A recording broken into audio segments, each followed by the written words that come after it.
शलाकया चक्षुरुन्मिलितं येन तस्मै श्रीगुरुवे नमः। श्रीचैतन्यमनोभीष्टां स्थापितं येन भूतले स्वयं रूप कदा मह्यं ददाति स्वपदान्तिकम्।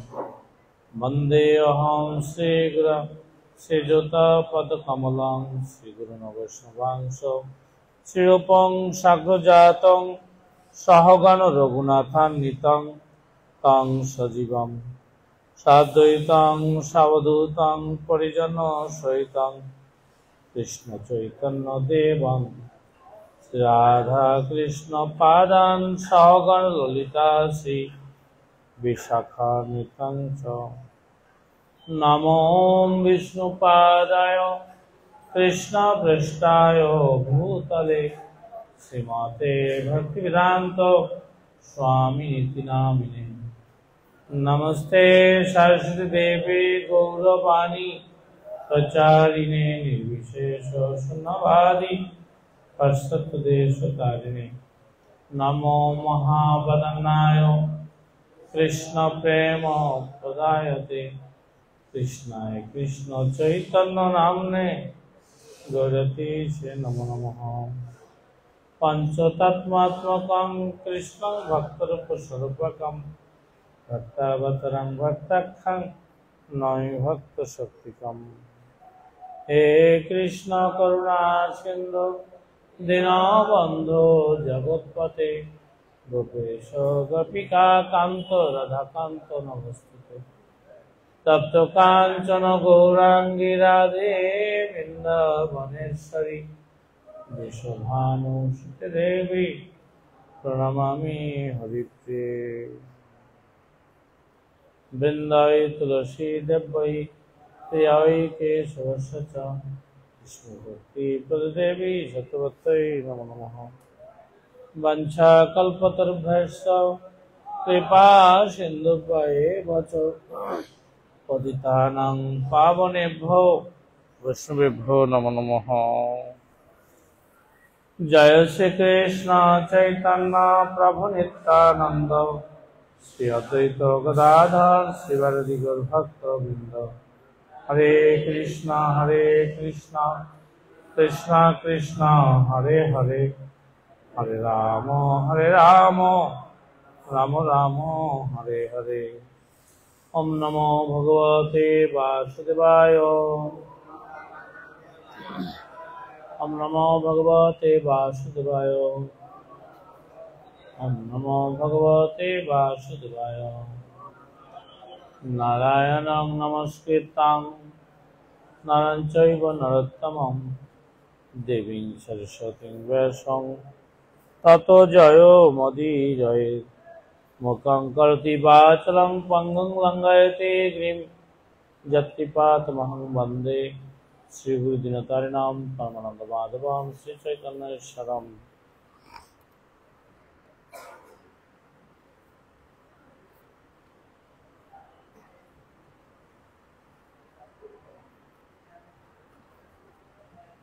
श्रीमद्भागवतम तृतीय स्कंद अष्टादश अध्याय बाराहदेवेर संगे हिरण्यक्ष दैत्येर युद्ध। श्लोक नम्बर 12।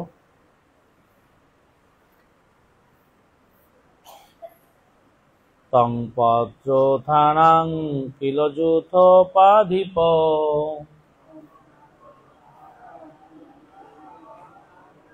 घटस्नहस्तस्तरो शासनुः संस्थाप्य चात्मान् त्वमिजस्सु शकानाम्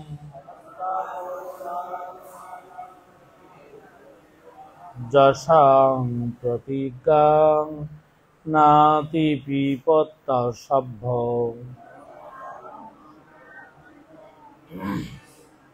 तं पद्रोथानां किलजुथोपाधिप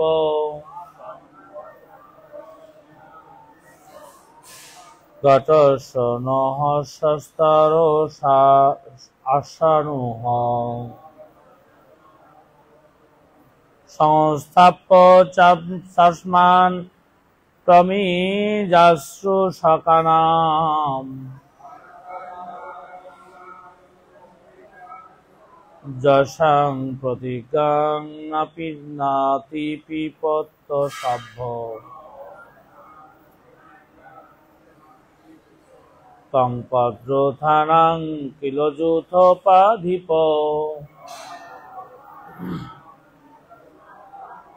গতস্য নহস্যস্তরো আশানুহ সংস্থাপ্য চাস্মান প্রমিজাশ্রু সকানাং যশাং প্রতিজ্ঞাং নাতি পিপলতস্য সভ্য।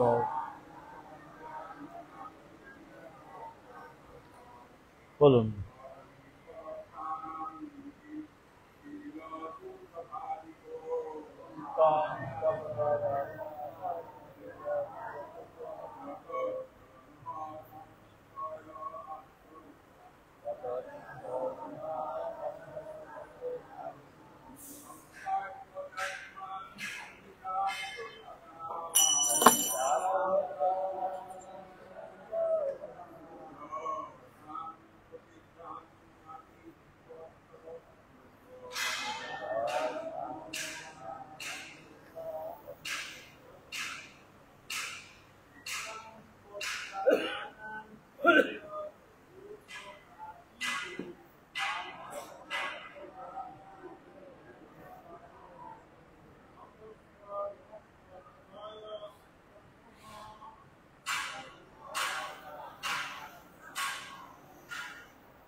শাব্দিক অর্থ তম তুমি, পদরথানাম পদাতিক সৈন্যদের, কিল অবশ্যই,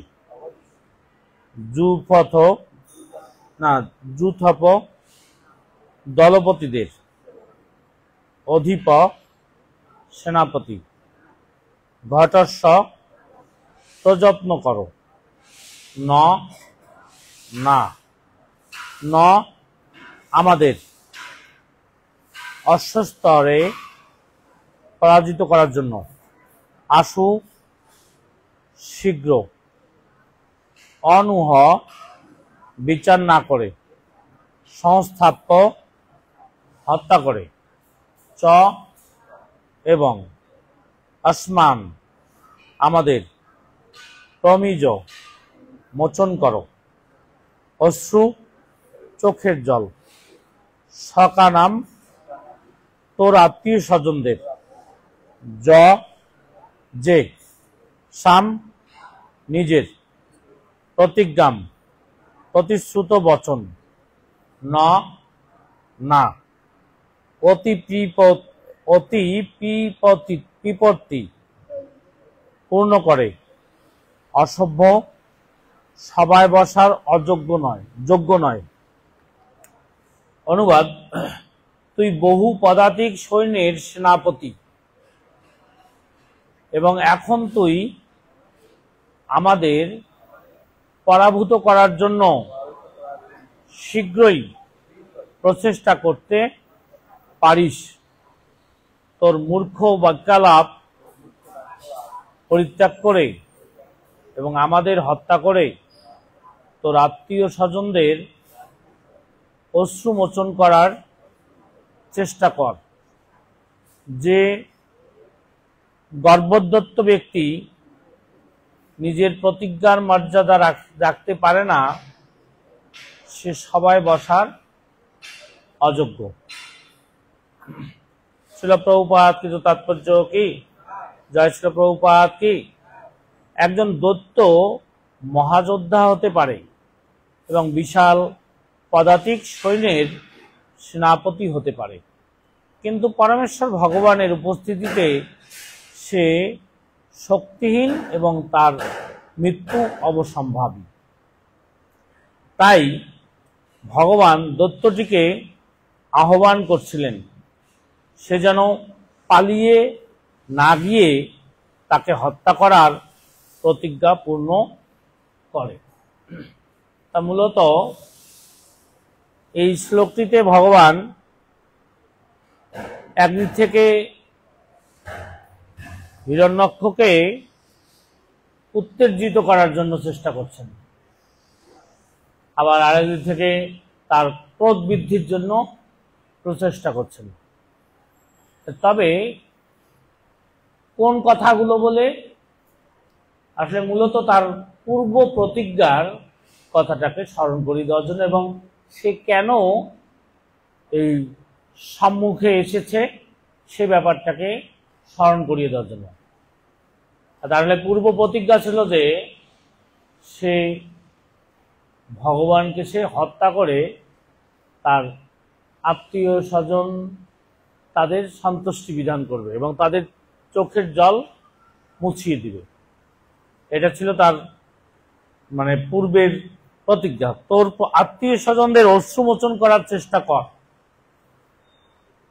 যে গর্ভোদ্যত ব্যক্তি নিজের, ঠিক তুমি তো এরকম গর্ভোদ্যত হয়ে এরকম মূর্খের মতো এরকম প্রলাপ করেছ যে আমাকে বধ করার জন্য তুমি এখানে এসেছ এবং তোমার আত্মীয় স্বজনদের যে চোখের জল এটা তুমি মুছে দিবে আমাকে বধ করে। এই জন্য তুমি যে উদ্দেশ্যে এখানে এসেছ তুমি এখন আসো এবং তুমি তোমার প্রতিজ্ঞা রক্ষা করো এবং তোমার অশ্রুসিক্ত সেই আত্মীয়দের চোখের জল তুমি মোচন করো। এবং সেই সাথে তিনি বলছেন যে যে গর্ভোদ্যত ব্যক্তি নিজে তার প্রতিজ্ঞা রক্ষা করে না বা প্রতিজ্ঞার মর্যাদা রক্ষা করে না সে কখনোই সভায় বসার জন্য যোগ্য হতে পারে না। ঠিক এই সমস্ত কথা ঠিক ভগবান কেন বলছেন বলার পিছনে মূল কারণ হচ্ছে যে তাকে উত্তেজিত করা।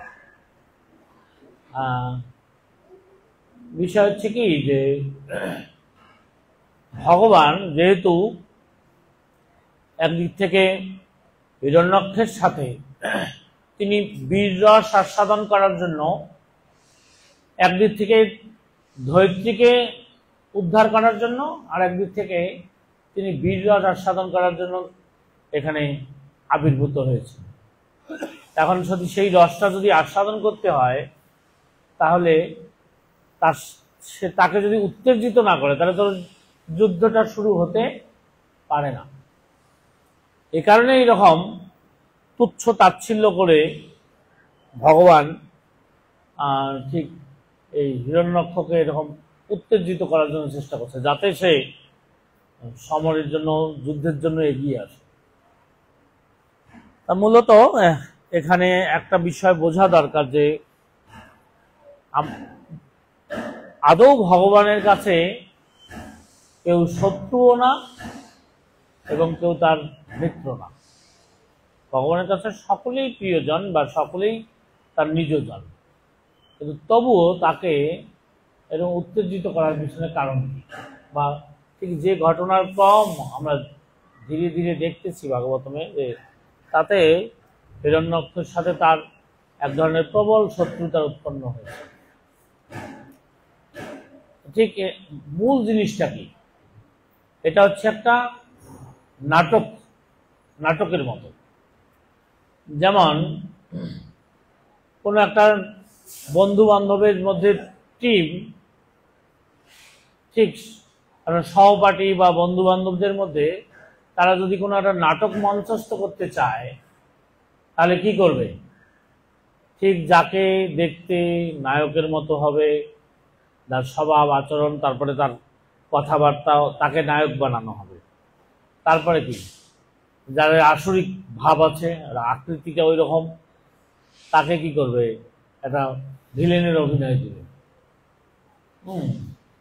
ঠিক নাটকের কোনো নাটককে মঞ্চস্থ করার জন্য নিজেদের বন্ধু বান্ধবদের মধ্যে এরকম কি আসলে ওদের নিজেদের মধ্যে কিন্তু সুসম্পর্ক রয়েছে, কিন্তু যখন মঞ্চে যাবে তখন আর এক রকম ভাব।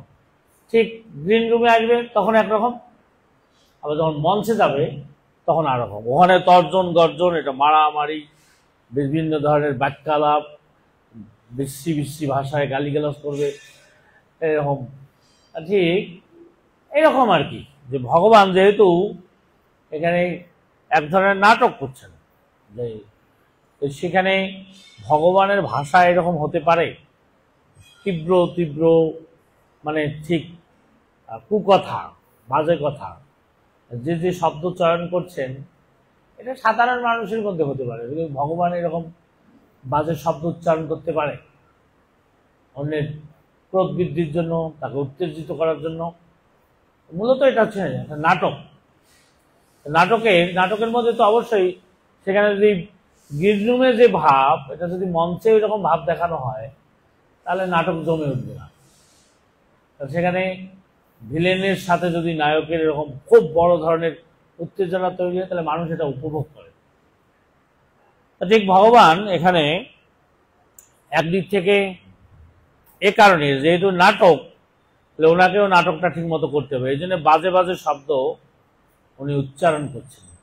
কিন্তু আসলেও ভগবানের মুখ দিয়ে তো এরকম বাজে শব্দ আসার কথা না। ঠিক এটা একটা নাটকের মতো। আবার আমরা দেখি যে যদি আমরা খেলাধুলা করি তখন বন্ধুদের মধ্যে ভাগ বাটরা হয়, এক বন্ধুকে আরেক দলে দিবে, আরেক বন্ধু আরেক দলে থাকবে, তারপরে ঠিক অন্যান্য যত বন্ধু বান্ধব আছে বা ছোট ভাই বড় ভাই যারা আছে তাদের মধ্যে এরকম দল ভাগাভাগি হবে, কে কার পক্ষে যাবে না যাবে। তারপরে শুরু হবে খেলা।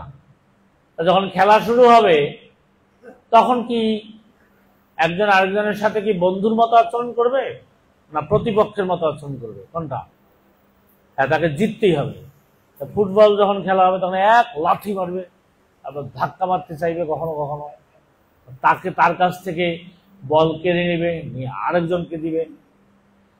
ঠিক যদি খেলার স্বাদ আস্বাদন করতে হয় খেলার, তাহলে ওখানে যায় কি বন্ধুর মতো যায় না, বন্ধু আসছে তাহলে আমি বলটা ছেড়ে দিই, তার একজন মনে করে না না সে তো আমার বড় ভাই, তাহলে নিশ্চয়ই তাকে আক্রমণ করা ঠিক হবে না। তাহলে কি খেলা জমবে নাকি? জমবে? সেখানে কি যুদ্ধের মতো প্রতিপক্ষকে প্রতিহত।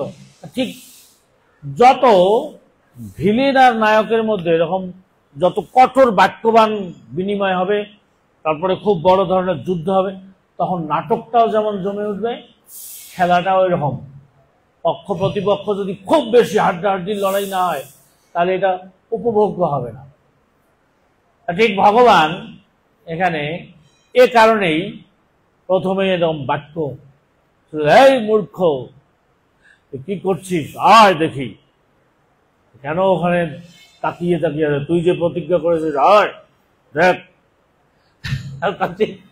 এইরকম একটা চ্যালেঞ্জ দিচ্ছে তাকে উত্তেজিত করার জন্য। এটা ঠিক নাটকের মতো। তবে এই জাগতিকভাবে যে মানুষ নাটক মঞ্চস্থ করে তার পিছনে একটা লক্ষ্য থাকে। এই নাটকের মাধ্যমে সাধারণ জনগণকে একটা বার্তা দেয়, একটা শিক্ষা দেয় কিনা? নাটক কি এমনি এমনি করে? কোনো একটা থিম থাকে। এই নাটকের অর্থ কি? যে এই নাটকের মাধ্যমে আমরা এই সাধারণ মানুষকে এই ধরনের একটা বার্তা দেব। নিজেরা মারামারি করবে, আবার দেখা যাবে যে গ্রিন রুমের মধ্যে যায় সব ঠিক হয়ে গেছে।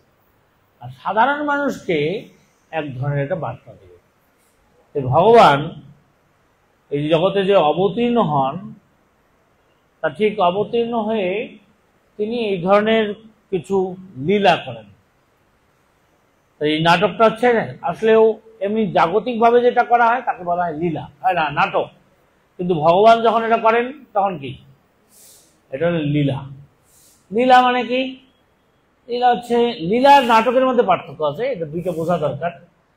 নাটকটা হচ্ছে কি, যে তাকে আসলে সে মেয়ে মানুষ না, কিন্তু তাকে এরকম একটা শাড়ি পরতে হবে, মেকআপটা ওই রকম করতে হবে, ভুরুটা ওই রকম লাগাতে হবে, শাড়ি টাড়ি পরে ভাব ঠাপ দেখাবে মেয়ে মানুষের মতো। মানে তারপরে তার আকার আকৃতি ওই রকম না, তাকে মুখোশ পরতে হবে, তার পোশাক আশাক ওই রকম পরতে হবে। তারপরে যদিও মুখের আকৃতি অন্যরকম, তবুও তাকে মেকআপের মাধ্যমে দাড়ি চুল একরকম থাকবে। ঠিক যদি কেউ বাঘ হতে চায় তাহলে বাঘের মুখোশ পরতে হবে, শূকর হতে চায় তাহলে শূকরের মুখোশ পরতে হবে। এটা হচ্ছে নাটক। কিন্তু ভগবানেরটা কিন্তু নাটক না, ওটা কি লীলা। উনি কি করেন নাটকটাকে লীলা। লীলা কি, আসলে ওই লোকটার সাথে সাথে শূকর হওয়ার ক্ষমতা নেই, ওই জন্য মুখোশ পরে। কিন্তু ভগবান যেহেতু সর্বশক্তিমান, উনি ইচ্ছাময়, তো ওনার কি এরকম মুখোশ পরতে হবে নাকি? অরিজিনাল একটা শূকর হয়ে যাবে, গর্জন গর্জন করবে। এটা তো আর, এটা যদি তাকে আর মুখোশ টুখোশ করতে হবে না। এই জন্য লীলা আর এরকম নাটকের মধ্যে একটা পার্থক্য। নাটকটা হচ্ছে নিজে এরকম মেকআপ করবে, কিন্তু আর লীলার মধ্যে কি, লীলার মধ্যে এরকম কোনো না মেকআপ টেকআপ পাড়াপড়ি নেই, এরকম মুখোশ টুখোশ পাড়াপড়ি, সরাসরি এরকম ওই রকম আকৃতি ধারণ করবে। আর কি, যে নাটক তো অল্প সময়ের জন্য মঞ্চস্থ হয়, আর ভগবানের লীলা একটা ক্রম থাকে। এই লীলার মাধ্যমে, ঠিক নাটকের মাধ্যমে যেমন একটা বার্তা সাধারণ মানুষকে শিক্ষা দেওয়া হয়, এই লীলার মাধ্যমে ভগবান এই জগৎকে অনেক কিছু শিক্ষা দেয়। প্রভুপাদ তার তাৎপর্য এখানে উল্লেখ করেছেন যে আপাত মনে হচ্ছে যে সে বিশাল পদাতিক সৈন্য টৈন্য নিয়ে বিশাল বড় শক্তিশালী অসুর এসেছে, কিন্তু সে আপাত দেখছে যে এটা একটা পশু, গ্রাম্য পশু মাত্র, শূকর। কিন্তু না, এটা গ্রাম্য পশু হলেও দেখতে এরকম হলে কি হবে, আসলে সে কে? সে হচ্ছে সাক্ষাৎ ভগবান। আমি কয়েকদিন আগে যে পাঠ দিছিলাম সেখানে আসলে যদিও তিনি শূকর রূপ ধারণ করেন, কিন্তু তবুও তিনি হচ্ছেন সাক্ষাৎ ভগবান। কখনো তাকে শূকর বলে মনে করা কিছু না। নাটকের জন্য এটা উনি এরকম ধারণ করেছেন। ঠিক প্রভুপাদ অল্প কথাতে খুব ছোট্ট একটা তাৎপর্য দিয়েছেন এই শ্লোকের, এটাই যথেষ্ট। বলছেন যে ভগবানের কাছে এরকম বিখ্যাত বিখ্যাত অসুর, তার পদাতি, তার বল শক্তি, এগুলো তুচ্ছ অতি তুচ্ছ। এটা কি, এই যদিও উনি এটা শূকর রূপ ধারণ করেছেন, কিন্তু তবুও তিনি সর্বশক্তিমান। তার কাছে হিরণ্যক্ষের মতো অসুরদের যে শক্তি, এটা তুচ্ছ অতি তুচ্ছ, কখনোই তাকে পরাভূত করতে পারে না। বা হিরণ্যকশিপু রূপে যখন তিনি তাকে বধ করেছিলেন, তখন তিনি নৃসিংহ রূপ ধারণ করেছিলেন। ঠিক তার কাছে এই নাটকের মধ্যে কি দেখিয়েছে, যে অসুর যতই শক্তিশালী হোক না কেন, যতই তার পদাতিক সৈন্য থাকুক না কেন, যত প্রভাবশালী থাক না কেন, কিন্তু ভগবানের কাছে তা তুচ্ছাতি তুচ্ছ। আচ্ছা, এই নাটকের মাধ্যমে কি প্রমাণ হলো? যে অসুর যতই শক্তিশালী হোক, ভগবানের কাছে তুচ্ছাতি তুচ্ছ, তাকে পরাভূত হতেই হবে। আচ্ছা, এই নাটক যারা দেখলো, তাহলে যে পৃথিবীর সর্বশ্রেষ্ঠ বুদ্ধিমান অসুর, সর্বশ্রেষ্ঠ শক্তিমান অসুর, যিনি বর পেয়ে অমর বরের মতো পেয়েছেন, এবং হিরণ্যক অত শক্তিশালী অসুর, যে এরকম পাহাড়ের মধ্যে মুষ্টিকাকে আনে, পুরো পাহাড় চুরমার হয়ে যায়। সব সময় তার ভাব যায়, এই আসো দেখি আমার সাথে, এরকম ভাব। তার শক্তির জন্য এরকম সবসময় অন্যের সাথে যুদ্ধ করার মানসিকতা। কিন্তু সেও ভগবানের শক্তির কাছে অতি তুচ্ছাতি তুচ্ছ।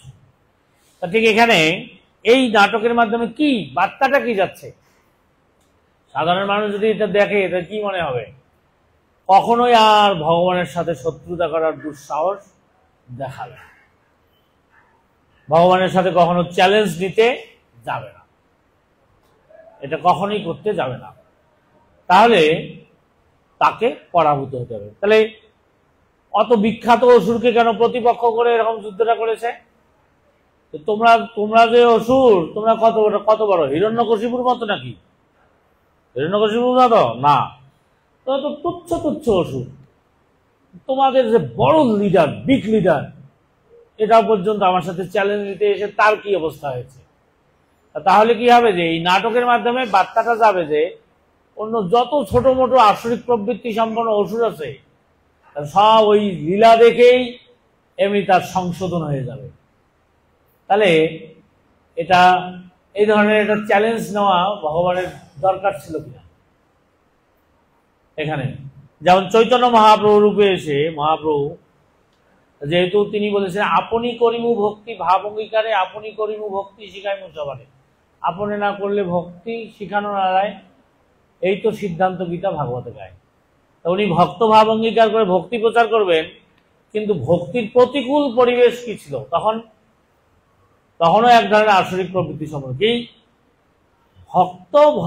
ভক্ত ভগবান এবং ভক্তি। ভগবানকে এখানে সাকার বলা হচ্ছে না নিরাকার বলা হচ্ছে?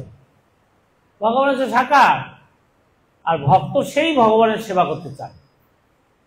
উনি ভক্ত ভাব অঙ্গীকার যখন করে এসেছেন, ওই সময় নবদ্বীপে কত তার্কিক কুতার্কিক কত রকম ব্যক্তি ছিল, যার কেউ বলছে ন্যায়ের ফাঁকি দিয়ে ব্যস্ত ছিল, ঠিক তারা নৈরিক পণ্ডিত ছিল, কেউ কেউ বেদান্ত দর্শনে অনেক বড় পণ্ডিত ছিল, যেমন কাশীতে প্রকাশানন্দ সরস্বতী, তারপরে পুরীতে সার্বভৌম ভট্টাচার্য, নবদ্বীপে কত কুতার্কিকগণ। আর ভগবান ওখানে আবার নাটক করার জন্য কি করছে, উনি ভক্ত ভাব অঙ্গীকার করে ওই কুতার্কিকদের, ওখানে যেমন অসুর ওখানে এক ধরনের নাটক করেছেন, আর এখানে ছোট্ট একটা বাচ্চা রূপে ছোট সাধারণ বালকের মতো কেশব কাশ্মীরির মতো পণ্ডিতকে একদম তর্কযুদ্ধে হারাই দিচ্ছে, পরাভূত করছে। তা কেশব কাশ্মীরি যখন এরকম যিনি দিগ্বিজয়ী পণ্ডিত, ও যখন ছোট্ট একটা বালকের কাছে হেরে গেছে, এটার মাধ্যমে কি বার্তা দিয়েছে এই নাটকের মাধ্যমে? নবদ্বীপের একটা ছোট্ট শিশু আছে বিখ্যাত পণ্ডিত, তার কাছে কেউ যাবে না। আর তখন এটার মাধ্যমে ভক্তিকেই প্রতিষ্ঠা করছে, ভগবানকে প্রতিষ্ঠা করেছে, ভক্তির শ্রেষ্ঠত্বকে প্রুভ করেছেন। উনি পুরী ধামে গেলেন, মানে ঠিক যেহেতু উনি ভক্তিকে প্রচার করবেন, তাহলে ওই সময় প্রতিপক্ষ কে হতে পারে, এখানে তো তাদেরকে মেরে ফেলার দরকার নেই। কেশব কাশ্মীরকে বশ করে ফেলছে সব তর্কের মাধ্যমে। আবার যেমন সার্বভৌম ভট্টাচার্যের মতো এরকম বিখ্যাত পণ্ডিতকে এমন তুলে ধুলে করে দিয়েছে, তুমি বেদান্ত নিয়ে কথা বলো তো বেদান্ত নিয়েই কথা, সেখানে এমন বেদান্তের সূত্রের ব্যাখ্যা দিয়েছে যে অবস্থা খারাপ হয়ে গেছে। এটাও এক ধরনের ওই পণ্ডিতদেরকে পাণ্ডিত্য দিয়ে পরাভূত করেছেন। আর অসুর যা তো শক্তিশালী, তাহলে ওকে কি দিয়ে করতে হবে? তাহলে গদা যুদ্ধের মাধ্যমে তাকে পরাভূত করতে হবে। এইভাবে ঠিক যেখানে যে ধরনের পরিবেশ ছিল, ভগবান এরকম বিচিত্র লীলা করে করে, যদি কারো পাণ্ডিত্যের অহংকার থাকে তা ওখানে চূর্ণ বিচূর্ণ করে ভক্তিকে প্রতিষ্ঠা করেছেন। এবং অসুর যারা এরকম পৃথিবীকে পর্যন্ত নিয়ে যেতে চায়, তাকে এরকম শুকরূপ ধারণ করে পরাভূত করেছেন। ঠিক ভগবান পৃথিবীতে কেন আসেন? হয়তো বিচিত্র বিচিত্র জায়গায় নাটকটা ভিন্ন ভিন্ন হতে পারে, যে ধরনের পরিস্থিতি ওই ধরনের বার্তা দেওয়া, সাধারণ মানুষেরা তার থেকে এক ধরনের শিক্ষা নেবে। তার মাধ্যমেও এই যুদ্ধের মাধ্যমে তিনি কিন্তু পরিত্রাণায় সাধুনাম বিনাশায় দুষ্কৃতা, একদিক থেকে দুষ্কৃতিকারীকে নিধন করছে আর পরিত্রাণায় সাধুনাম, এমনকি ছোট মোটো অসুর যারা আছে তাদেরকেও সাধু বানায় দিচ্ছে এই শুধু নাটকের মাধ্যমে। অত সমস্ত অসুরের সাথে যুদ্ধ করতে হবে না, একটাকে পরাভূত করলে কাজ শেষ হয়ে যাবে। এই হচ্ছে ভগবানের মনোভাব। ঠিক এ কারণেই হিরণ্যকশিপু হিরণ্যক্ষর মতো এরকম অসুরের সাথে তিনি সরাসরি যুদ্ধে লিপ্ত হয়েছেন। যুদ্ধ করতে গেলে তো এরকম বলতেই হবে যে ভগবানের ভাষা এরকম খারাপ, এই মূর্খ, এই ঠিক এটার কারণ হচ্ছে যে নাটক না, এটা হচ্ছে লীলা। লীলার মাধ্যমে ভগবান এই জগতের সকলের তাকে সংশোধন করেন, জগৎকে শোধন করেন। কারণ জগৎকে পবিত্র করার জন্য তারা এই জগতে আবির্ভূত হন। কারণ মূলত অবতার, ভগবান যে অবতার রূপে আসেন, ঠিক অবতার রূপে যে যে পরিস্থিতিতে জগৎ আছে, আচ্ছন্ন আছে, ওই সমস্ত সমস্যার সমাধানের জন্য ঠিক ওই ধরনের মনোভাব নিয়ে, ওই ধরনের আকৃতি নিয়ে, ওই ধরনের ঘটনার ক্রম নিয়ে তিনি লীলা করেন, করে ঠিক অসুরকে নিধন করেন, আবার জগতের কল্যাণ করেন। এখানে আমি প্রথমেই যে বলছিলাম যে আসলে ভগবানের কাছে শত্রু মিত্র নেই, তাদের সকলেই সমান। আচ্ছা, কিভাবে হিরণ্যকশিপুকে এবং হিরণ্যাক্ষকে যে বধ করেছেন, তাদের কাছে কি শত্রু নাকি পরম বন্ধু? কোনটা? আপাত মনে হচ্ছে যে ওকে বধ করেছে, না, বধ করেছে না। কারণ ভগবানের ঠিক তার একটা গুণবাচক নাম আছে, মহিমা হচ্ছে যে তার একটা নাম হচ্ছে যে গুণবাচক নাম হচ্ছে হতারি গতিদায়ক, যিনি অরিকে, শত্রুকে হত্যা করেও তাকে উদ্ধার করেন। তাহলে তার কাছে কি শত্রু না? ঠিক তার কাছে তার করুণার অবতার। তবে তার আচরণের জন্য তাকে বধ করেছে, কিন্তু মূলত তাকে উদ্ধার করেছে। ঠিক এই ভগবানের যে সমস্ত লীলার মধ্যে পুরাটাই হচ্ছে করুণা। আপাত মনে হচ্ছে যে এখানে একটা বাজে শব্দ উচ্চারণ করেছেন, কাউকে মেরে ফেলেছেন, না, তার কাছে শত্রু এবং মিত্র বলে কেউ নাই। তবে ঠিক তার সাথে যে ধরনের আচরণ করা দরকার ওই রকম করেও তাকে সংশোধন করেন, তার কল্যাণ সাধন করেন। এ হচ্ছে ভগবানের লীলার মূল তাৎপর্য।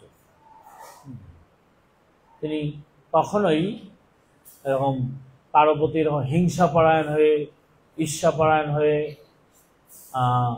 এরকম তাকে, এমন শুধু শুধু ভক্ত না, ভগবান না, এমনকি এই জগতের কোনো ভক্ত এই জগতের সব ধরনের দুঃখ কষ্ট সহ্য করেও তারা অন্যের কল্যাণ সাধনের জন্য রত। ভগবান যেমন একই তাৎপর্য বিশিষ্ট। কোনো ভক্তকে কেউ যদি চরম অপমান করে, তার যথেষ্ট নিন্দা করে, তাকে এমনকি মৃত্যুর ঝুঁকিতেও ফেলে, তবুও তারা কখনো তার অকল্যাণ কামনা করে না, এবং তার ক্ষতি সাধন করার জন্য চেষ্টা করে না। সেই সময়ও তার কল্যাণের কথা চিন্তা করে। শুধু ভগবান না, যেমন প্রহ্লাদ মহারাজকে আপাত অর্থে মনে হচ্ছে যে প্রহ্লাদ মহারাজ তার বাবার শত্রু। তার বাবার শত্রুতা করেছে নাকি? সবসময় তার কাছে হাত জোর করে নিবেদন করেছে, পিতা, আসলে তুমি যে বলতেছ যে তুমি ভগবান, আচ্ছা আমিও যদি তোমাকে ভগবান বলি, তাহলে একদিক থেকে তুমিও নরকে যাবে, আমিও নরকে যাব। কিন্তু আমি যদি ভক্ত হই বা তুমি যদি ভক্ত হও, তাহলে তুমি নরকের হাত থেকে দুঃখ পাবে। প্রহ্লাদ মহারাজের মনোভাবটা কি ছিল? আপাত মনে হচ্ছে যে পিতাকে অস্বীকার করেছে, যে কেন তার পিতাকে সে মান্য না করে তার শত্রুর সাথে তার সম্পর্ক স্থাপন করেছে এবং তার প্রতি ভক্তি পরায়ণ হয়েছে। এটা কি ধরনের কুলাঙ্গার পুত্র না? ভক্ত জানে যে আমার বাবা যে এরকম নিজেকে এরকম বলছে যে আমি ভগবান, যাবে কোথায়? নরকে যাবে। তাহলে তাকে কি করা দরকার? উদ্ধার করা দরকার। যদি আমি একজন নিষ্ঠাপরায়ণ ভক্ত হই, যেহেতু তিনি ওই যে নারদ মুনির কাছ থেকে শুনেছেন যে কোন পুত্র যদি শুদ্ধ ভক্তি যাজন করে, তাহলে তার সহস্র সহস্র কুলকেও পর্যন্ত সে উদ্ধার করতে পারে। আমি তো অসুর কুলে জন্মগ্রহণ করেছি, সব তো অসুর, তার পূর্বেও অনেক যারা ছিল তারাও অসুর। তাহলে আমি যেহেতু নারদ মুনির কাছ থেকে এই ভাগবতীয় শিক্ষা পেয়েছি, আমি যেহেতু রহস্যটা জেনেছি, তাহলে শত প্রতিকূল অবস্থাতেও আমি কখনো আমার পিতার কথা শুনে আমি অসুর হব না। আমি যদি ভক্ত হই, তাহলে আমার কুলকে, সহস্র সহস্র কুলকে পর্যন্ত আমি উদ্ধার করতে পারবো। এই মনোভাব ভক্তের। ভগবান কেন? ভগবান কখনো হিংসা করেন? ভক্তই হিংসা করেন না। হরিদাস ঠাকুরকে যখন 22 বাজারে ব্যত্যাঘাতের জন্য কত রকমের চাবুক আঘাত করেছে, 22 বাজারে ব্যত্যাঘাত করাটা কি ধরনের যন্ত্রণাদায়ক। পায়ের মধ্যে রশি বেঁধে এক হাট থেকে আর এক বাজার কেন? 22 বাজার কেন? যে ঠিক আমাদের কুলে জন্মগ্রহণ করেও সে এরকম অন্যের দেবতার সে নাম করে, তার ভক্ত হয়েছে। এটার হওয়া মানে এইরকম হওয়াটা যে কত বড় অপরাধজনক, তার শাস্তিটা কত ভয়ানক, এটা দেখানোর জন্য বিচার হয়েছে। যে রাস্তা দিয়ে মারলে হবে না, তো ঘরের মধ্যে পিটাইলে তো হবে না, তাহলে তো অন্য লোক এখানে শিক্ষা পাবে না। এদের তারা শিক্ষাটা দেওয়ার জন্য কি, আর কেউ যেন এই ধরনের ভয়ানক পাপ না করে। তার অপরাধের শাস্তি কেমন? এক বাজার থেকে আর এক বাজার ওখানে পিটান, বাজারের সমস্ত লোক দেখবে যে এইটার শাস্তি কেমন। ওখান থেকে আর একটা বাজার নিয়ে ওখানে পিটান। রে কি ধরনের হরিদাস ঠাকুরের প্রতি অত্যাচার হয়েছে। কিন্তু হরিদাস ঠাকুর কি ঠিক যারা এরকম অত্যাচার করেছে তাদের প্রতি কি অভিশাপ দিয়েছেন নাকি? অকল্যাণের কথা চিন্তা করছেন? তারা ধ্বংস নরকে যাকে এরকম বলছেন? কখনই বলেন। বরং তাদের হিতের জন্য ভগবানের কাছে প্রার্থনা করে। এই জন্য ভগবান এই সমস্ত ভক্তরাও আসলে তার ভক্তাবতার, ভক্ত অবতীর্ণ হয়েছে এই জগতের কল্যাণ। তাদের এই আদর্শ, উচ্চতর আদর্শ দেখিয়ে আমাদেরকে শিক্ষা দেওয়ার জন্য। ওটার থেকে প্রহ্লাদ মহারাজের থেকে আমরা কোন ধরনের উচ্চতর এক শিক্ষা লাভ করতে পারি। তো অত প্রতিকূল অবস্থাতেও সে ভগবানের প্রতি ভক্তি, কতবার মৃত্যুর ঝুঁকি ছিল তবুও সে ভগবত ভক্তি ছেড়েছে। অত বড় অত্যাচার হয়েছে, কিন্তু হরিদাস ঠাকুর কি তাদের কাছে পরাভূত হয়েছে নাকি এরকম তাদের জন্য এরকম অভিশাপ দিয়েছে? কোনটা? ঠিক এগুলো সব লীলা। হরিদাস ঠাকুরের প্রতি এটা যেটা হয়েছে এটা এক ধরনের ভক্তের লীলা। ঠিক প্রহ্লাদ মহারাজের প্রতি যেটা হয়েছে সব লীলা। এই সমস্ত লীলার মধ্যে ভক্ত ভগবানের লীলার মাধ্যমে ঠিক আমরা যে বার্তাটা যায়, এই নাটকের মাধ্যমে যেমন মানুষের সংশোধন হয়, পরিবর্তন হয়, ওখান থেকে এক ধরনের বার্তা পায়, এই জগৎবাসী সেখান থেকে অনেক শিক্ষা লাভ করবে। আমাদের মধ্যে ওই ধরনের সাধুতা নাই। আমরা হয়তো গৃহত্যাগ করে এরকম আশ্রমবাসী হয়েছে, আমাদের মধ্যে ওই ধরনের সাধুতা নাই। সাধু হওয়ার চেষ্টা আছে, কিন্তু আমরা ওই রকম সাধু না। কিন্তু যখনই আমরা প্রহ্লাদ মহারাজের চরিত্র পড়ব, তার উনি পড়তে পড়তে পড়তে আমাদের কি ধরনের নিষ্ঠা জন্মাতে পারে ভক্তির প্রতি, এবং ভগবানের প্রতি কি ধরনের শরণাগতি আসতে পারে। এবং হরিদাস ঠাকুরের ওই সমস্ত আচরণ থেকে আমরা কি ধরনের শরণাগতি আসতে পারে, এবং আমাদের চিত্তকে কলুষমুক্ত করে কিনা, এবং আমাদের সাধুতাকে বৃদ্ধি করবে কিনা। এই জন্য ঠিক ভগবানের প্রতি এবং ভক্তের প্রতি, এটা তো একটা জিনিস যে ভক্তের প্রতি এবং ভগবানের প্রতি যদি কেউ ঈর্ষাপরায়ণ হয় তো তার এই কি গতি হয় এগুলো দেখিয়েছে। এটাও হিরণ্যকশিপুর রক্ষা পাননি। আচ্ছা, ওক্ষেত্রে আচ্ছা ভক্ত কি ভগবানের তার পিতার প্রতি তার ঈর্ষাপরায়ণ ছিল?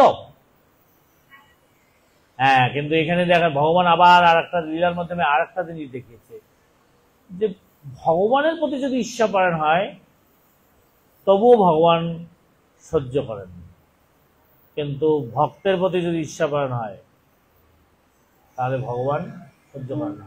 সহ্য করেন না মানে কি, ভগবান তার প্রতিজ্ঞা পর্যন্ত ভঙ্গ করেন। যেমন ভীষ্মদেবের বেলা কি হয়েছে, অর্জুনকে যখন দেখ, ঠিক ভীষ্মদেব ভগবানের প্রতিজ্ঞা ভঙ্গ করার, আসলে ভগবান ওখানে দেখেছেন যে ভগবান কতটা ভক্তবৎসল এটাকে প্রমাণ করার জন্য ভীষ্মদেব ওই ধরনের আচরণ করেছেন। এটা কি ভীষ্মদেবের ভগবানের প্রতি ভক্তি নাকি তার প্রতি শত্রুতা? এই ভীষ্মদেবের শত্রুতা নাকি ভক্তি? কিসের মহিমাকে প্রচার করার জন্য? ভক্তের ভগবানের মহিমা প্রচার করার জন্য উনি ওই ধরনের অস্ত্র ধরে তার সাথে নাটকটা করেছেন। আজকে ছাড়বো না অর্জুনকে, মেরেই ফেলবো। একা তখন দেখছে যে দেখি ভগবান তো বলছেন যে আমি অস্ত্র ধরবো না, দেখি তোমাকে আমি আজকে অস্ত্র ধরে থাকবো। তো ভগবানের সাথে যদি সরাসরি যুদ্ধ করতো তাহলেও হয়তোবা ভগবান মেরে ফেলতে চাইলেও ভগবান হয়তোবা অস্ত্র তুলে ধরতেন না, কারণ তার প্রতিজ্ঞা রক্ষা করতেন। কিন্তু তিনি তো ভক্তবৎসল, ভক্তকে রক্ষা করার জন্য সাথে সাথে একদম গান্ধী রথের চাকা তুলে ধরেছে, মেরে ফেলতে। ঠিক এই সমস্ত লীলার মাধ্যমে আমাদের চিত্তের পরিবর্তন করা, আমাদেরকে সংশোধন করা, আমাদের সাধুতাকে বৃদ্ধি করা। যদি আমাদের কখনো কখনো এরকম আসরিক প্রবৃত্তি জন্মায়, আর হিরণ্যকশিপু কত ধরনের কত বড় সম্পদশালী হয়েছে, কত বড়, লাভটা কি? আমাদেরও যদি ওইরকম ভাব থাকে না আমি সম্পদশালী হই, হিরণ্যকশিপু সাথে সিংহা মানে বিছানাটা যে সোনা, আমাদেরও ওরকম প্রবৃত্তি জন্মাতে পারে, কিন্তু ওখান থেকে আমরা শিখবো যে না না না লাভ নাই, কারণ ভগবান কোথায় আসার মেরে কি করে দিবে কোনো নিশ্চয়তা নেই। তা ঠিক আমি বলবো যে ভগবানের এই সমস্ত লীলা আমাদের এই জগৎ কল্যাণের জন্য এবং জগতের শোধনের জন্য করেছেন ভগবান। এ কারণেই আপাত মনে হচ্ছে যে ভগবান এরকম বাজে শব্দ উচ্চারণ করেছেন, কিন্তু না, তিনি জগতের কল্যাণের জন্য এই ধরনের নাটক করেছেন, লীলা করেছেন। ভগবান কার কার সাথে এরকম বীর সাধন করেছেন? এখানে আর একটা ওনার একটা হচ্ছে জগতের কল্যাণ সাধন, আর একটা হচ্ছে যে আসলে ভগবানের বীর সাধন। বীর যদি আস্বাদন করতে হয় তাহলে কি সমকক্ষ লাগবে কিনা, খেলা যদি করতে হয় তাহলে সমকক্ষ খেলোয়াড় লাগবে কিনা, তাহলে হাড্ডাহাড্ডি লড়াই হবে। এই জন্য এই হিরণ্যকশিপু আর হিরণ্যক্ষকে, এটা কি এই জগতের কোন শৃগাল কুকুর? একদম তার দ্বারের দ্বাররক্ষী। সেদিন আমাদের প্রভু যে এসেছিলেন উনি অনেক সুন্দর বলতেছিলেন যে মূলত দ্বাররক্ষীরা সাধারণত এরকম শক্তিধর হয়, ক্ষমতাধর হয়। এই জন্য বেশে ওই দ্বাররক্ষক মানে কি শক্তিশালী না হলে তো এরকম সাধারণদেরকে ফাইট করে রক্ষা করতে পারবে না। ওই জন্য তো তাদেরকে বৈকুণ্ঠের দ্বারপাল বানিয়েছে। আর দেখলো যে এদেরকে দিয়েই মানে বীর রসটা আস্বাদন করাটা সহজ হবে। মূলত বীর রস আস্বাদন করার জন্য ভগবান এরকম তার নিজ জনদেরকে নিয়েই একটা ঘটনার ক্রম করেছে, লীলা করেছে, করে এখানে তিনি এরকম বীর রস আস্বাদন করেছেন। যেমন কংসের সাথে ওরে বাপ রে বাপ যাইতে হাতিকে মেরে ফেলছে, তারপরে চাণুর মুষ্টিকের সাথে যুদ্ধ, শেষে কার সাথে হয়েছে? কংস মামার সাথে। চাণুর মুষ্টি কংস এটা আলাদা কোনো সাধারণ জীব না। হিরণ্যকশিপু, হিরণ্যক্ষ, দন্তবক্র, শিশুপাল কে রাবণ, কুম্ভকর্ণ কারা? ওই তো ওনার নিজে জন। তাহলে রহস্য জানলে গ্রিন রুমের মধ্যে একরকম, আর বাইরে নাটক মঞ্চে আর এক রকম। রাবণের সাথে ঠিক ওখানেও কত সুন্দর সুন্দর বার্তা দিয়েছে যে ঠিক আমরা তো ওই ওখানে দেখি যে সীতাকে হরণ করেছে না। আসলে সাধারণ মানুষের কাছে বার্তাটা হচ্ছে সীতা হচ্ছে সাক্ষাৎ লক্ষ্মী, তো মূলত লক্ষ্মী কার সেবার জন্য? কার? নারায়ণের সেবার জন্য। কিন্তু আসলে ওখানে ওই লীলার মাধ্যমে দেখিয়েছে যে লক্ষ্মী নারায়ণের সেবার জন্য, কিন্তু তার সেই লক্ষ্মীকে যদি কেউ উপভোগ করতে চায় তার কি দুর্দশা হতে পারে। আমরাও তো ওই রকম রাবণের মতোই প্রায়। লক্ষ্মীকে যারা ভোগ করতে চায়, নারায়ণের সেবায় না লাগে যদি কেউ বিন্দুমাত্র অর্থ লক্ষ্মীকে নিজের উপভোগের জন্য ব্যবহার করতে চায়, যেই হোক, শুধুমাত্র ইন্দ্রিয় তৃপ্তির জন্য ব্যবহার করতে চায়, তাকে এখানে রাবণ বলা যেতে পারে। সে রাবণ। কিন্তু রাবণের দশাটা কি হয়েছে? সাবধান, আমাদেরকে সাবধান করে, সব সাধু সমাজকে সাবধান করা শেষ এক নীলায়, যে তুমি যদি আমার লক্ষ্মী, এইটাও তো লক্ষ্মী নাকি? টাকাটা কি? টাকাটা কি? এটা কাজ সবার জন্য।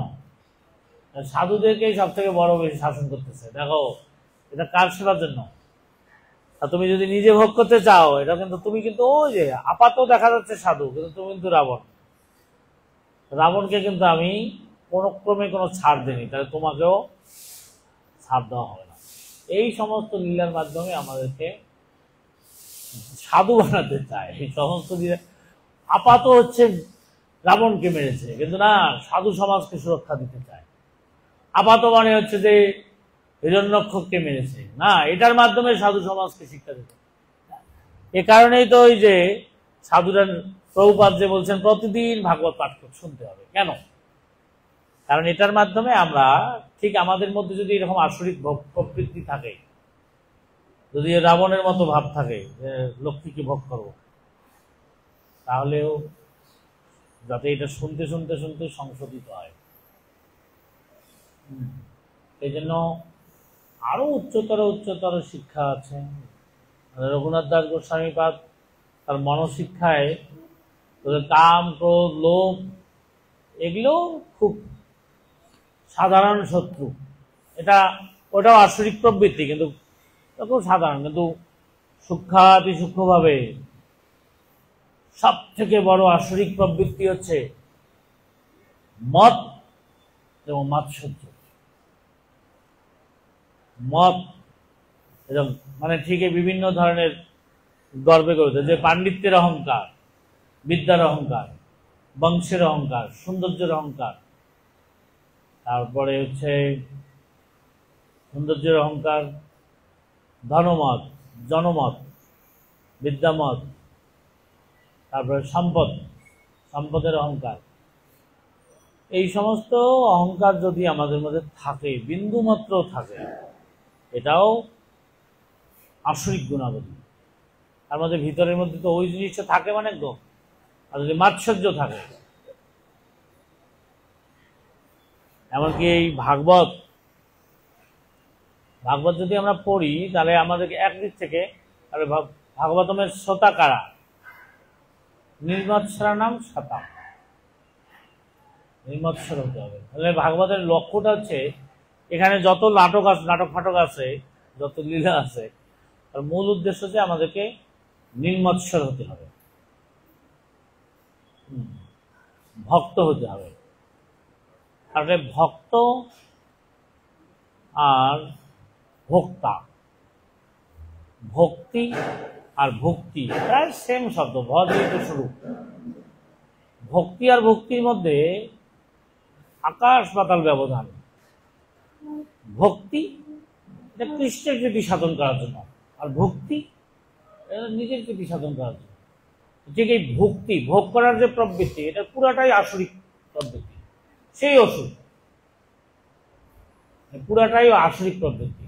যদি কারো এরকম ভোগ করার যে কোনো জায়গায়, সেটা হচ্ছে হতে পারে ঐশ্বর্য, হতে পারে মর্যাদা, হতে পারে অর্থ, এগুলো সব ভক্তি।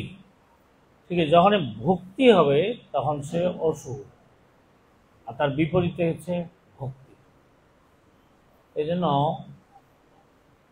যদিও আপাত মনে হচ্ছে যে ভগবান এখানে একটা কুশব্দ ব্যবহার করেছেন, করে এরকম আরেকজনকে উত্তেজিত করছেন, কিন্তু মূলত এগুলোর মাধ্যমে আমাদেরকে এই উচ্চতর শিক্ষা দান করছে। এ কারণে এই সাধুদেরকে এগুলো শুনতে হবে, বারবার শুনতে হবে। সাধুরাও যদি সাধু হতে চায় এই সমস্ত লীলা শুনতে হবে। শুনলে তাহলে আমরা এই জড়জগতের কলুষতা থেকে মুক্ত হতে পারব। হরে কৃষ্ণ। তাহলে কোনো যদি মন্তব্য, কমেন্টস বা কোনো প্রশ্ন থাকে করতে পারেন। কোনো প্রশ্ন আছে?